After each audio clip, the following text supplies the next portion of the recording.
Hey everyone, आपका सभी का इस चैनल पे स्वागत है। हमारी ये सेकंड वीडियो होने वाली है जिसमें हम प्रोजेक्ट सेटअप करेंगे अपने एसएमएस प्रोजेक्ट का। चलते हैं अपने टर्मिनल पे। मैंने यहाँ पे अपना टर्मिनल ओपन कर लिया। यहाँ पे हम जो कमांड है वो रन करेंगे लारावेल न्यू और प्रोजेक्ट का नाम रखेंगे। तो मैं यहाँ पे एसएमएस लिख लेता हूँ कि स्टूडेंट मैनेजमेंट सिस्टम का शॉर्ट में एसएमएस।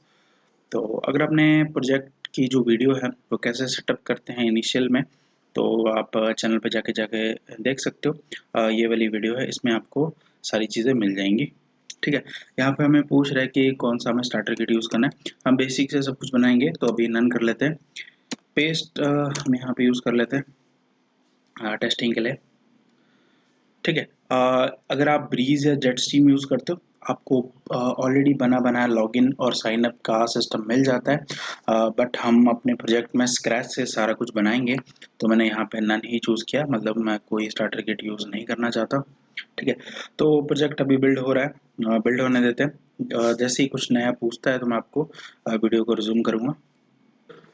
हमारा प्रोजेक्ट क्रिएट हो चुका है। अब हम चलते हैं अपने प्रोजेक्ट के अंदर। तो हमने लिखा cd चेन डायरेक्टरी और मेरे प्रोजेक्ट का नाम। इसे ओपन कर लेते हैं अपने कोड एडिटर में।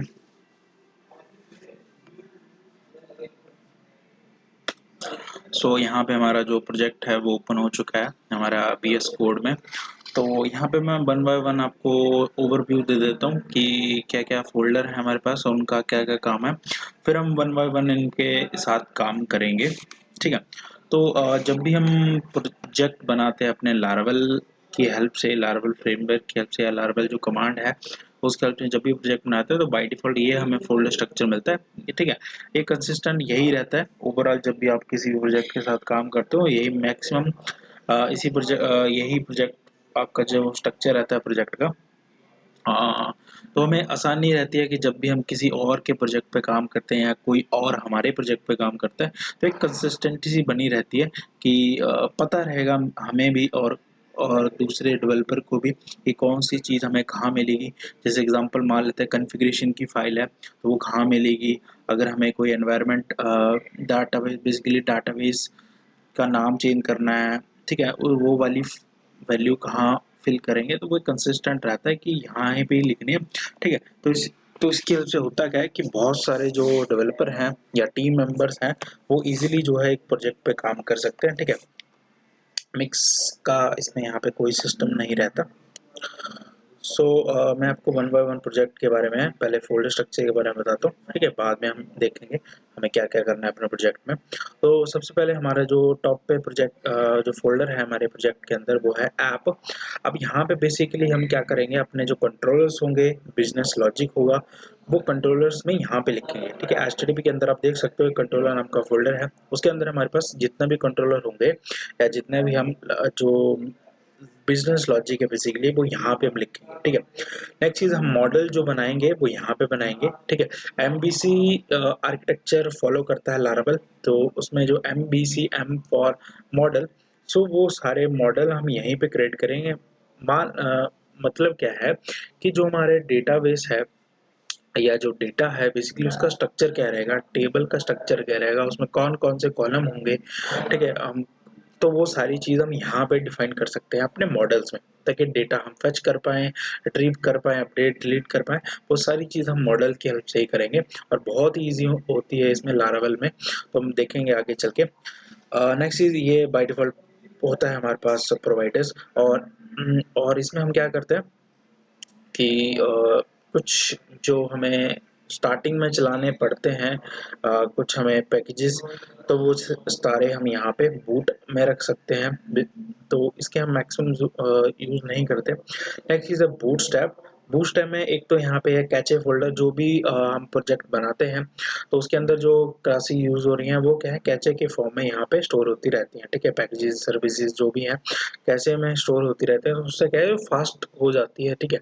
प्रोसेस जो फास्ट हो जाती है, रेंडरिंग प्रोसेस जो फास्ट हो जाती है, बार बार हमें रिक्वेस्ट करनी पड़ती है। तो एक ही बार जो भी रिक्वेस्ट करें यहाँ पे कैचे में स्टोर हो जाता है, बार बार फिर उसी को हम कॉल कर लेते हैं। ठीक है। नेक्स्ट चीज़, यहाँ पे ऐप है, तो यहाँ पे हमें बेसिकली हम इनकमिंग राउट सेट करते हैं कि जब भी हमारे प्रोजेक्ट पे कोई भी रिक्वेस्ट आएगी, तो वो कहाँ-कहाँ और क्या-क्या हमें मिडलवेयर यूज़ करने हैं, कोई एक्सेप्शन आई तो क्या यूज़ करने हैं, वो सारा यहाँ पे हम डिफाइन करते हैं, ठीक है। नेक्स्ट चीज़ यहाँ पे आप देख सकते हो, यहाँ पे जैसे एग्जांपल में यहाँ पे लिखा है वेब और राउट्स वेब डॉट php पे रीडायरेक्ट कर रहा है। तो यहाँ पे है क्या कि जब भी क्लाइंट साइड से कोई भी रिक्वेस्ट आती है, जैसे एग्जांपल क्लाइंट मतलब यूज़र जैसा आप हो, मैं हूँ, हम क्या करते हैं फ़ोन से या अपने लैपटॉप से कंप्यूटर से हम गूगल पे जाते हैं, रिक्वेस्ट करते हैं अपनी वेबसाइट पे जैसे हमने जो बनाई, तो करता है जितनी भी रिक्वेस्ट है वो सारी की सारी रीडायरेक्ट करता है यहाँ पे ये वाली फाइल पे, ठीक है। और ये वाली फाइल बनी कहाँ है, यहाँ पे आप देख सकते हो राउट्स नाम का फोल्डर है, उसके अंदर ये दो फाइलें हैं जिसमें एक फाइल है dev.php। तो यहाँ पे और यहाँ पे आप देख सकते हो, यहाँ पे लिखा गया है बेसिकली नॉर्मल में, अगर हम लेमैन में समझे कि अगर हमारे पास कोई रिक्वेस्ट आती है रूट पे, ठीक है, स्लैश पे रूट पे, तो हमें कौन सा पेज दिखाना है, व्यू मतलब पेज, कौन सा पेज दिखाना है, वेलकम पेज। अब पेज यहाँ पे आपका बना है, रिसोर्स पे आप जाओगे तो व्यूज फोल्डर में लेगा, यहाँ पे आपका पेज रहेगा, ठीक है। तो इतना सा सिंपल सा मतलब है, हम आगे चल के और डिटेल में देखेंगे कैसे होता है सारी चीज़। नेक्स्ट चीज़ ये तो मैंने आपको बता दी बूटस्ट्रैप के बारे में। नेक्स्ट चीज़ एक प्रोवाइडर था, ठीक है। लारावल 11 में करा क्या है, अब जितने भी आप पैकेजेस ऐड करते हो अपने अंदर, तो अगर आपको उसका कोई यूज़ करना पड़ा क्लास नेम प्रोवाइडर नाम से, क्लास नेम में जो बेसिकली इंक्लूड अगर आपको करनी पड़ी प्रोजेक्ट में, तो यहाँ आप इस फाइल के अंदर करते हो, ठीक है। यहाँ पे चेंज पहले यहीं में करते थे और इसके ऐप के अंदर, अब क्या अगर वो चेंज करके यहाँ पे इस वाली फाइल में कर दिया गया, ठीक है। छोटा सा ही चेंजेस है, ठीक है, इंपॉर्टेंट है, आपको ध्यान रखना है। नेक्स्ट चीज़ कॉन्फ़िगरेशन वाली फाइल है, तो इसमें बहुत सारी आपको फाइलें मिल जाती हैं अलग अलग, जैसे ऐप है, ऑथ है, डाटाबेस है। तो जब जब हम इसे यूज़ करेंगे तो वन बाय वन उस फाइल को हम चेक कर लेंगे। हमें नॉर्मल में इन सब फाइलों को देखने की जरूरत नहीं होती है, जब भी हमें कोई जरूरत पड़ती है, जैसे ऑथ है तो ये ऑथेंटिकेशन फाइल है। अब इसमें क्या है, हम बेसिकली इस फाइल को तब छेड़ते हैं या इसमें कुछ भी चेंजेस तब करते हैं जब हमें मल्टीपल या मल्टी ऑथ सिस्टम क्रिएट करना है, जो कि हम करेंगे तो इस फाइल का यूज हम करेंगे, ठीक है। सो इसे तो हम करते हैं बंद। नेक्स्ट है डेटाबेस। अब यहाँ पे ये वाले फोल्डर के अंदर आपको वो सारे फोल्डर या सारी की सारी फाइलें हमें यहीं पे रखनी पड़ती हैं जो हमें डेटाबेस से रिलेटेड है। जैसे एग्जांपल, हमें डेटाबेस में कोई टेबल क्रिएट करना है, जैसे यूजर्स नाम का यहाँ पे बाय डिफॉल्ट बना आपको मिलता है, तो यहाँ पे हम स्पेसिफाई करते हैं कि यूजर्स का आईडी क्या होगी, नाम क्या होगा, मेल क्या होगी। तो यहाँ पे हम बेसिकली डिफाइन करते हैं कि कॉलम्स और कंस्ट्रेंट यहाँ पे हम ऐड करते हैं। कंस्ट्रेंट मतलब रूल कि वो नल नहीं होना चाहिए और रिक्वायर्ड होना चाहिए, स्ट्रिंग वैल्यू होनी चाहिए, कोई ट्रेड टाइम वैल्यू होनी चाहिए, वो सारी चीज़ हम यहाँ पे इन माइग्रेशन वाले फोल्डर में करते हैं, ठीक है।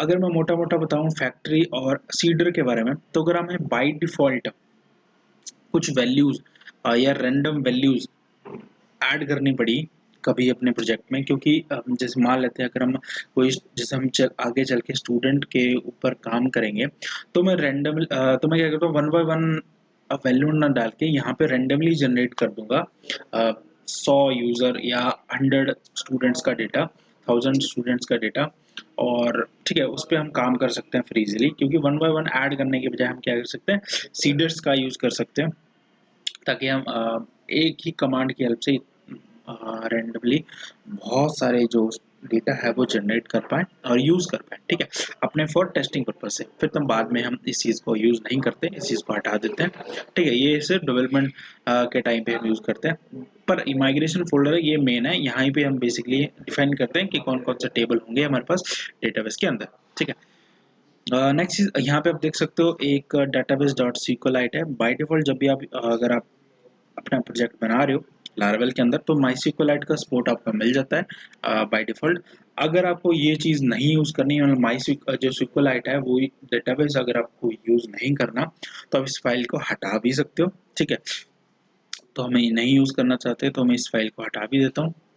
और अब हमें डेटाबेस क्या यूज़ करना है और कहाँ पे वैल्यू सेट करेंगे वो आपको मैं थोड़ी देर में बताता हूँ। नेक्स्ट चीज़ यहाँ ये रहा हमारा पब्लिक फोल्डर। यहाँ पे बेसिकली हम वो सारी फाइलें रखते हैं जो हमें स्टैटिक हैं, जैसे इमेजेस है, लोगो है, कोई हमारे पास कोई एक PDF फाइल है जो कि चेंजेस जिसमें चेंज नहीं होना है, ठीक है, वो सारी की सारी हम पब्लिक फोल्डर के अंदर रखते हैं। नेक्स्ट चीज़, एक और चीज़ यहाँ पे हम बाइट का यूज़ करेंगे। अगर आपने बाइट के साथ काम करा तो उसमें होता क्या है कि जैसे हम टेलबैंड अगर हम यूज़ करें तो टेलबैंड में तो बहुत सारी क्लासेस हैं, बट हमने क्या करा है, बाइट के यूज़ करके हम कर सकते हैं। जैसे हम npm रन बिल्ड करते हैं तो ये क्या करता है, जितनी क्लासेस हमारे प्रोजेक्ट में यूज है सिर्फ उसी को कंपाइल करता है और यहाँ पे एक बिल्ड नाम का फोल्डर बना देता है। ठीक है, जिससे होता है कि डेवलपमेंट जो फास्ट हो जाती है, रिस्पॉन्स टाइम फास्ट हो जाता है। तो नेक्स्ट चीज हमारे पास जो फोल्डर है वो है रिसोर्सेज नाम से। तो यहाँ पे हम रखते हैं, अगर हमें कोई स्टैटिक यूज करनी है CSS फाइल या कॉन्फ़िगरेशन जैसे टेलविंड की रहती है, यहाँ पे हम सेट करते हैं। जेएस में कोई कस्टम जावास्क्रिप्ट है वो यूज़ करनी पड़ती है, तो यहाँ पे हम यूज़ करते हैं उसे। यहाँ पे हम बेसिकली उसका कोड रख लेते हैं सेपरेट के, और व्यूज फोल्डर में यहाँ पे वो सारे पेजेस रखते हैं जो हमें डिस्प्ले कराने पड़ते हैं या कराने पड़ेंगे अपने वेबसाइट के ऊपर। तो सारा का सारा काम हम यहीं पे करते हैं। ठीक है, इस वाले फोल्डर में रखते हैं। जैसे आप देख सकते हो यहाँ पे हमारे पास पेज है वेलकम नाम से, तो ये वही पेज है जो हमें स्टार्टिंग में दिखता है, या मैं थोड़ी देर में दिखाता हूँ रन करके। नेक्स्ट चीज राउट का मैंने आपको बताया अभी कि यहाँ पे हम वो राउट डिफाइन करते हैं कि कौन से यूआरएल पे कौन सा पेज या कौन सा जो कंट्रोलर है वो चलेगा, यहाँ पे हम स्पेसिफाई करते हैं।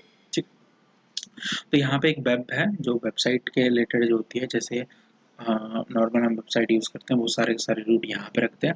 एक और यहाँ पे हमें API करके भी फाइल बना सकते हैं।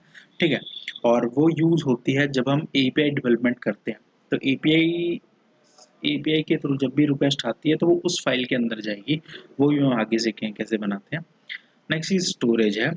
यहाँ पे हम रखते हैं जब भी हम अपलोड करते हैं डेटा अपने वेबसाइट के थ्रू, जैसे स्टूडेंट का मैंने मान लेते हैं कोई CV अपलोड करा, कोई फोटो अपलोड करी, ठीक है, तो वो सारी की सारी चीज़ यहाँ पे हम ऐड कर सकते हैं।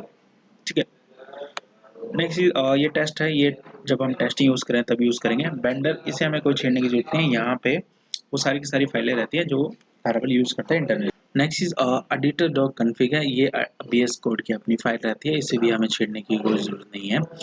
ठीक है, ये हमारे प्रोजेक्ट से रिलेटेड नहीं है, ये एडिटर की रहती है। ठीक है, नेक्स्ट चीज, नेक्स्ट हमारी जो बहुत इंपॉर्टेंट फाइल है, अगेन ये सारी इंपॉर्टेंट है बट ये वाली फाइल आपको बहुत इंटरेस्टिंग लगेगी, क्योंकि यहीं पे हम एक ही फाइल के अंदर सारा का सारा जो कॉन्फ़िगरेशन है वो कर सकते हैं अपना प्रोजेक्ट के बारे में। जैसे आप हर एक लाइन का मतलब यहाँ पे देख सकते हो, जैसे ऐप नेम, ऐप का मतलब आपके एप्लीकेशन का नाम यहाँ पे आप रख सकते हो। एप्पल का भी एप्लीकेशन का या ऐप का एनवायरनमेंट क्या चल रहा है, लोकल या प्रोडक्शन, दो होते हैं। जब भी आप अपने कंप्यूटर पर काम करते हो तो लोकल रहने देना, जब भी आप प्रोडक्शन पे जाते हो तो यहाँ पे आप लोकल की जगह प्रोड या प्रोडक्शन यहाँ पे लिखना, ताकि हमारे पास जो एनवायरनमेंट हो प्रोडक्शन पे चला जाए। यहाँ पर हम एप्लीकेशन की सेट करते हैं, या रैंडमली आप एक कमांड रहती है पेज पे आर्टिशन की जनरेट की, तो आप इसे सेट कर सकते हो। ये यूनिक होती है हर एक प्रोजेक्ट के लिए। ऐसे ही डीबग का रहता है, अभी तो ट्रू है सेट, ताकि जितने भी अगर हमारे पास कोई एरर आता है वो हमें पेज पे स्क्रीन पे दिख जाता है ब्राउजर पे। अगर आप चाहते हो हाइड करना तो इसे फाल्स कर सकते हो। ऐसे टाइम जोन है, यहाँ पे हम यूआरएल सेट करते हैं अपने वेबसाइट का, जैसे www.google.com, तो यहाँ पे हम लिख सकते हैं, या जो भी आपके डोमेन का नाम हो यहाँ पे आप लिखो। लैंग्वेज क्या है, इंग्लिश है, इस तरह से लिख सकते हैं। जो आपको मैं दिखाना चाहता हूँ वो है ये वाली कॉन्फ़िगरेशन। यहाँ पे हम सेट करते हैं बेसिकली कि हमें कौन से डेटा के साथ काम करना है। जैसे मैं यहाँ अगर यूज़ करना चाहता हूँ MySQL, तो यहाँ पे MySQL लिखूंगा। फिर उस केस में मैं इन चीज़ को करूँगा अनकमेंट, क्योंकि जब भी आप MySQL के साथ काम करते हो आपको ये सारी चीज़ डिफाइन करनी पड़ती है, जैसे कि होस्ट नेम, उसका एड्रेस क्या है। अभी तो हम लोकल होस्ट पे चलाते हैं उसको MySQL को, तो यहाँ पे ये चीज़ हम लिख सकते हैं। पोर्ट क्या है, कौन से पोर्ट पे चल रहा है। अगर मैं आपको यहाँ पे चेक करूँ कि कहाँ से वैल्यू हमें मिलती है, तो अगर हमने मेरी जो वो वाली वीडियो है जो मैंने आपको स्टार्टिंग में बताई थी, कि वो आप देख लेना, वहाँ पे मैंने सारा का सारा सेटअप करना बताया है, कौन कौन सी चीज़ आपको ऐड करनी है, कहाँ से ऐड करनी है। तो उसी में मैंने आपको बताया था कि एग्जाम यहाँ पे मैं इंस्टॉल कर रहा हूँ, और एग्जाम पे हम क्या करेंगे, MySQL का सपोर्ट लेंगे। ठीक है, MySQL हमारे पास एज अ डेटाबेस काम करेगा बैकएंड में। तो यहाँ पे आप देखो, तो जैसे ही मैंने इसे स्टार्ट किया तो यहाँ पे आपको लिखा आ गया कि हमारा जो ऐप सर्विस है, इसे मैं अलाउ कर देता हूँ। ठीक है, फर्स्ट टाइम जब भी आप इसे रन करते हो तो यहाँ पे अगर आपको आए तो इसे अलाउ कर देना। यहाँ पे आप देख सकते हो पोर्ट नंबर कुछ लिखा आ रहा है 3306, तो वही चीज़ हमने यहाँ पे लिखी है। यहाँ पे जो भी पोर्ट आ रहा होगा वही सेम आपको यहाँ पे लिखना है। ठीक है, नेक्स्ट चीज़ यहाँ पे लिखते हैं हम डेटाबेस का नाम, जो भी हमारे पास डेटाबेस होगा उसका नाम हम यहाँ पे मेंशन करेंगे। अभी के लिए हमारे पास कोई है नहीं तो इसे मैं बाय डिफ़ॉल्ट रहने देता हूँ। यहाँ पे अगेन हम मेंशन करते हैं यूज़र नेम जो उस डेटाबेस को एक्सेस कर सकता है। लोकल पे हमेशा रूट ही रहता है, जब आप इसे सर्वर पे इसे ऑनलाइन ले जाते हो तो वहाँ पे आपको मिल जाता है, तो वहीं आपको सेट करना है। यहाँ पे पासवर्ड ब्लैंक है क्योंकि लोकल में कोई ज़रूरत नहीं पड़ती। अगेन ऑनलाइन इसे आप करते हो तो वहाँ पे ज़रूरत पड़ेगी, तो वो चीज़ आपको यहाँ पे लिखनी पड़ेगी। नेक्स्ट चीज़ सेशन के बारे में है कि सेशन हमें कहाँ स्टोर करना है, ठीक है। कितने लाइफ टाइम होगा सेशन का, एन्क्रिप्ट होना चाहिए नहीं, पाथ क्या होगा, डोमेन क्या होगा, वो सारी चीज़ हम यहाँ पे लिखते हैं। ऐसे अगर आप रेडिस का सपोर्ट हो तो यहाँ पे कर सकते हो। मेल जब भी आप यूज़ करते हो अपने इसमें तो उसकी सारी सेटिंग यहाँ पे करनी पड़ेगी। AWS अगर आप यूज़ कर रहे हो तो उसकी सेटिंग आपको यहाँ पे करनी पड़ेगी, ठीक है। तो अगेन ये बहुत ही इंपॉर्टेंट फाइल है, इसे आपको इनक्रिप्ट करके बेसिकली रखना पड़ता है। इसे आपको शेयर नहीं करना चाहिए कभी भी कहीं भी, ठीक है। तो आप नॉर्मली जब भी आप प्रोजेक्ट को अगर जैसे CI/CD करते हो, जैसे गिटहब पे डालते हो, तो वो सारे बाय डिफ़ॉल्ट चीज़ वो यहाँ पे रख लेने हैं। फिर इस फाइल को आप कॉपी कर लो, वहाँ जाके इसका नाम चेंज कर लो .env.example से .env, ठीक है। आपको ये अगेन मैं बोल रहा हूँ कि ये वाली फाइल आपको कभी भी शेयर करनी नहीं होनी चाहिए, क्योंकि यहाँ पे बेसिकली आपको सारा का सारा जो इंपॉर्टेंट चीज़ें जैसे API की है, ये डेटाबेस का नाम है, ये सारे का सारा यहाँ पे रख दो, तो उसको शेयर करने की जरूरत नहीं है। नेक्स्ट चीज़ गिटहब की फाइलें हैं, ये आर्टिशन है, ठीक है। यहाँ पे ये PHP अगेन लारावेल अपने एंड पे इसे यूज़ करता है, ठीक है। कंपोजर डॉट जेसन है, यहाँ पे हम देख सकते हैं, यहाँ जब आप कोई भी पैकेज ऐड करते हो यहाँ पे उसको लिस्ट मिल जाती है। जैसे यहाँ पे लिखा है require PHP larva framework tinker, तो ये रिक्वायरमेंट है, ठीक है। तो ये चाहिए पैकेज, तो यहाँ पे हमने लिखे हैं, ये लार्वल इसे मैनेज करता है। और ये है डेवलपमेंट पैकेजेस, जो डेवलपमेंट के टाइम यूज़ होता है। जब आप डेवलपमेंट से प्रोडक्शन पे जाते हो तो इन पैकेजेस को अपने प्रोजेक्ट से हटा देते हो, ठीक है। उसका भी कमांड रहती है, वो भी हम देखेंगे आगे चल के। लॉग फाइल है, यहाँ पे हम होता क्या है, लार्वल करता क्या है, वो पैकेजेस तो ऐड करता है जो चाहिए हमें, पर उनके अलावा अगर कोई डिपेंडेंस पैकेज है तो वो भी ऐड कर लेता है और इस फाइल में उसे लिख लेते हैं। पैकेज डॉट जेसन, ये हमें अगेन टेलविंड जब हम यूज़ करते हैं या वो चीज़, तो यहाँ पे वो npm का बेसिकली पैकेज ही यहाँ पे बनाता है। तो यहाँ पे सारी चीज़ लिखी है कि क्या क्या डेवलपमेंट के टाइम पे हम यूज़ होगी चीज़, एक्सियोस है, पोस्टियस है, टेलविंड है, ठीक है। और बाकी पोस्टियस है, रीडमी अगेन ये आपके इसके लिए गिटहब के लिए है, या अगर आप रखना चाहते हो किसी को भेजना चाहते हो इंस्ट्रक्शंस प्रोजेक्ट के बारे में, तो यहाँ पे आप लिख सकते हो। टेलविंड है, टेलविंड की कॉन्फ़िगरेशन यहाँ पे सारी हो जाती है, यहाँ पे सारी बाइट की कॉन्फ़िगरेशन है, ठीक है। ये वन टाइम प्रोसेस है, जब भी कोई कभी भी हमें कॉन्फ़िगरेशन चेंजेस करनी पड़ी तो यहाँ पे हम कर सकते हैं। अदरवाइज हम मोस्टली जो किन किन प्रोजेक्ट किन किन फोल्डर पे काम करते हैं वो मैं आपको बता देता हूँ। एक मोस्टली हम ऐप फोल्डर के अंदर काम करेंगे हमेशा, एक डाटाबेस के अंदर क्योंकि माइग्रेशन के साथ काम करना पड़ेगा, और एक पड़ेगा हमारे पास राउट्स पे और एक रिसोर्स पे, ठीक है। यानी 4-5 फोल्डर के मैक्सिमम काम औरों के साथ भी करेंगे, पर मैक्सिमम काम जो इन्हीं पे रहता है, तो इन्हीं का हम आगे चल के देखेंगे, ठीक है। तो ये तो था कि किस तरह से हम सेटअप करेंगे अपने प्रोजेक्ट को, और ओवरव्यू दिया मैंने आपको प्रोजेक्ट के जो फोल्डर स्ट्रक्चर है। और नेक्स्ट वीडियो से हम अगेन नेक्स्ट वीडियो से हम डेवलपमेंट करेंगे अपना स्टार्ट, धीरे धीरे देखेंगे क्या चीज़ हमें पहले चाहिए तो वही चीज़ हम सेटअप करेंगे, फिर धीरे धीरे हम बढ़ते रहेंगे और अपना जो एक पूरा प्रोजेक्ट है जो हम लेके चले हैं वो हम बनाएंगे, ठीक है। आपका थैंक यू। सो इस वीडियो को देखने के लिए आपका थैंक यू। मिलते हैं अगली वीडियो में। Thank you for watching this video.